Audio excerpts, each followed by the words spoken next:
ہے فجر کے بعد سونا جائز ہے، بالکل جائز ہے۔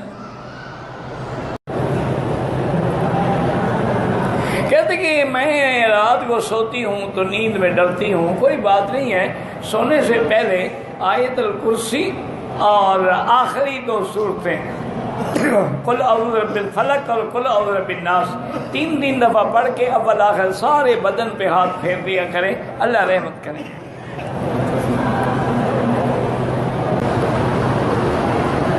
اگر کسی آدمی نے رات میں اپنی بیوی سے ملاقات کی، کتنی دیر بعد غسل کرے؟ اچھا ہے جتنا جلدی کر لے، لیکن اگر یعنی مباشرت کے بعد لیٹ گیا، سو گیا، صبح کی نماز پر غسل کیا، وہ بھی جائز ہے، کوئی منع نہیں، ورنہ افضل یہی ہوتا ہے کہ جتنا جلدی ممکن ہو غسل کر لے تاکہ ناپاک حالت میں نہ سوئے، انسان موت آ جائے۔ اچھا اگر غسل نہیں کر سکتا چلو وضو کر لے۔ میرا بھائی دعا کرانے کا طریقہ جو ہے نا، سب سے پہلی بات تو یہ ہے کہ امن یجیب المضطر اذا دعاہ فیکشف السوء، اور قرآن کا بھی یہ حکم ہے کہ ادعونی استجب لکم، اور قرآن کا ہی حکم ہے کہ جب بھی کوئی دکھ ہے، تکلیف ہے، مجھ سے دعا مانگو۔ تو اصل تو یہ ہے کہ بندہ خود دعا کرے۔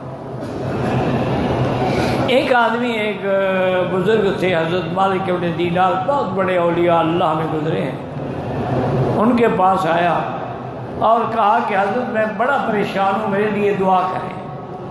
آپ نے فرمایا اللہ کے بندے کیا کہہ رہے ہیں؟ پریشان تو جاؤ خدا سے دعا مانگو، پریشانوں کی دعا سننے کا تو اللہ نے قرآن میں وعدہ کیا ہے، میری دعا سننے کا وعدہ تو نہیں کیا۔ تو اصل دعا تو وہ ہے جو خود مانگو، جو دل سے نکلے۔ باقی بزرگوں سے کہہ کر بھی دعا کرانا جائز ہے کہ جی حضرت آپ میرے لیے دعا کریں، جیسے کہ میرے آقا رحمت دو جہاں صلی اللہ علیہ وسلم کی خدمت میں حضرت عمر آئے رضی اللہ عنہ اور کہا کہ حضرت میں عمرے کے لیے جانا چاہتا ہوں، فرمایا لا تنسانا عن دعائک یا اخی عمر، عمر ہمیں اپنے دعاؤں میں نہ بھول جانا، وہاں ہمارے لیے بھی دعا کرنا۔ تو اس سے مسئلہ سمجھ آیا کہ دوسرے سے بھی دعا کرائی جا سکتی۔ اور ایک فلسفہ علماء نے یہ بھی لکھا ہے کہ جو دعا میں دوسرے کے لیے کرتا ہوں نا، وہ جلدی قبول ہوتی ہے۔ اس کی وجہ یہ ہے کہ میرا تمہارے لیے تو کوئی اللہ کے آگے نافرمانی نہیں ہے نا، اپنے لیے تو میں نے کئی نافرمانیاں کی ہیں، لیکن جب میں تمہارے لیے دعا کرتا ہوں تو تمہارے مسئلے میں تو میرا دامن صاف ہے، اس لیے وہ دعا جلدی قبول ہوتی ہے۔ اس کو کہتے ہیں دعا عن ظہر غیب، کسی کی عدم موجودگی میں دعا کی جائے۔ تو بہرحال دعا کرائی بھی جا سکتی ہے، اور اصل وہی چیز ہے کہ 2 رکعت پڑھ کے اللہ کے دروازے پہ گر گرا کے رو رو کے عاجزی کے ساتھ، ذلت کے ساتھ اللہ سے خود مانگے دعا۔ یہ جو آج کل ہمارے یہاں رواج ہے کہ ختم کراؤ اور فلاں کرو، یہ تو بدعت ہے۔ باقی کسی اللہ والے کو کہنا کہ میرے لیے دعا کرو، یہ جائز ہے۔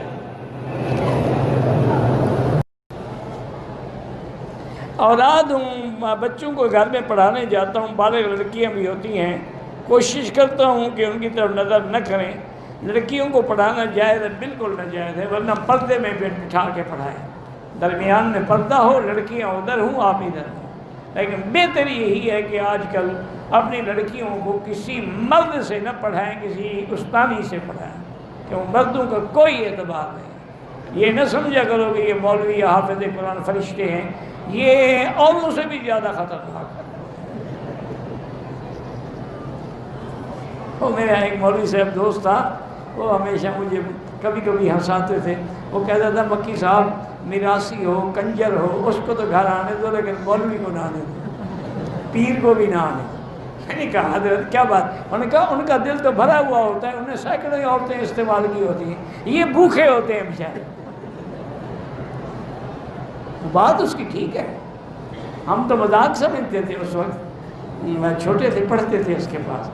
تو بہرحال یہی ہے کہ کبھی بھی لڑکی کسی مرد سے نہ پڑھائے، چاہے وہ کوئی بھی ہو، اور نہ کبھی کسی پیر کے سامنے جائے۔ سب سے بڑے درندے یہی پیر اور مولوی ہیں۔ سود کا بھائی گزارش یہ ہے کہ سود لینا حرام، دینا حرام، اس کی گواہی دینا حرام، سب حرام۔ اب اگر کسی آدمی کے بینک میں پیسے تھے اور سود بن گیا، اب کیا کرے؟ مسئلے کو سمجھو۔ میں تو حکم ہے کہ نہ کرے، سود کا کام بالکل نہ کرے کیونکہ سود حرام ہے، لیکن اس بیچارے نے پیسے سود میں رکھے تھے یا اس کی نیت اس وقت سود لینے کی تھی، اب اس کو اللہ نے توفیق دے دی، توبہ کی، اب وہ کہتا ہے سود حرام ہے، میں سود نہیں لیتا، تو اب کیا کرے؟ اب اس کا ایک ہی طریقہ ہے کہ یا تو سود بینک کو دے دے کہ جی مجھے اصل رقم واپس کر دو اور میں سود نہیں لیتا، تو جب بینک کو دے گا تو وہی پیسے پھر سود میں لگتے رہیں گے، وہ گناہ میں شریک ہوگا۔ اس لیے علماء نے حل نکالا کہ وہ پیسے ان سے تو لے لے تاکہ پھر سودی ادارے کو تو تقویت نہ پہنچائے، ان سے پیسے لے لے، چونکہ حرام ہے، ثواب ملتا نہیں، کرے کیا؟ خیرات کر دے اور ثواب کی نیت نہ کرے، غریبوں کو دے دے، کسی غریب کو دے دے، سڑک پہ لگا دے، حمام میں لگا دے، غسل خانوں میں لگا دے، لیٹرینوں میں لگا دے، مسجد کے کوئی لوٹے چھوٹے حمام شمام لیٹرینے بنوا دے اور ثواب کی نیت نہ کرے، تو مسئلے کو سمجھیں۔ اگر آپ کو سمجھ نہ آئے تو میرا قصور تو کوئی نہیں۔ میں عمرے پہ آیا اور محنت کر کے کماتا رہا، وہ حلال ہے، ہاں حلال۔ 1000 کا 8000 دوں گا، یہ جائز ہے، 8000 دوں گا جو ہے نا، اگر ریٹ 8 کا چل رہا ہے تو جائز ہے، اوپر جو لیں گے وہ حرام۔ سمجھ آ گئی؟ یعنی آج مثلا ایک سود کا بھائی گزارش یہ ہے